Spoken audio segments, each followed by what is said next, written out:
आखिर क्यों भगवान शिव ने अपने ही पुत्र को त्रिशूल पर टांगना पड़ा? ये कहानी है शिव जी के अपने खून अंधक की, जिसे वरदान ने शैतान बना दिया। एक बार माता पार्वती ने खेल खेल में भगवान शिव की आंखों को अपनी हथेलियों से ढक दिया। जैसे ही शिव जी की आंखें बंद हुईं, पूरे ब्रह्मांड में गहरा अंधेरा छा गया। संसार को विनाश से बचाने के लिए भगवान शिव ने अपनी तीसरी आंख खोल दी। तीसरी आंख की प्रचंड गर्मी के कारण माता पार्वती की हथेलियों से पसीना निकला। उस पसीने और शिवजी के तेज के मिलन से एक बालक का जन्म हुआ। चूंकि उसका जन्म घोर अंधकार के समय हुआ था और वह जन्म से ही नेत्रहीन जैसा दिखता था, इसलिए उसका नाम अंधक रखा गया। उसी समय असुर राज हिरण्याक्ष ने भगवान शिव की घोर तपस्या की ताकि उसे पुत्र की प्राप्ति हो सके। शिवजी ने प्रसन्न होकर अपना यह पुत्र अंधक हिरण्याक्ष को वरदान के रूप में दे दिया। इस प्रकार अंधक का पालन पोषण असुरों के बीच हुआ और वह असुरों का राजा बना। बड़ा होकर अंधक ने ब्रह्मा जी की कठोर तपस्या की। ब्रह्मा जी ने प्रसन्न होकर उसे वरदान दिया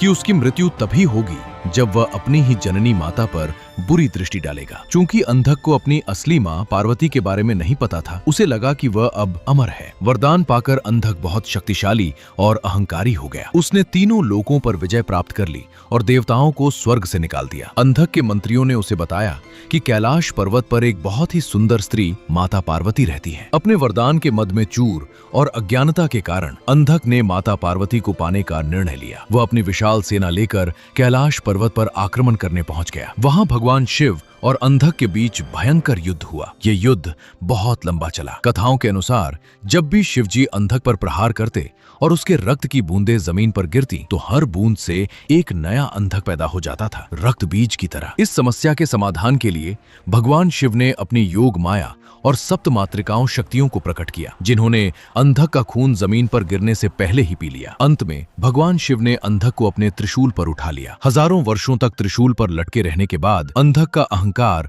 और पाप जलकर भस्म हो गया। उसे अपनी गलती का एहसास हुआ और उसने भगवान शिव की स्तुति की। शिवजी तो भोलेनाथ है, वे प्रसन्न हो गए। उन्होंने अंधक को क्षमा कर दिया और उसे अपना गण बना लिया, जिसे बाद में भृंगी ऋषि के नाम से भी जाना गया।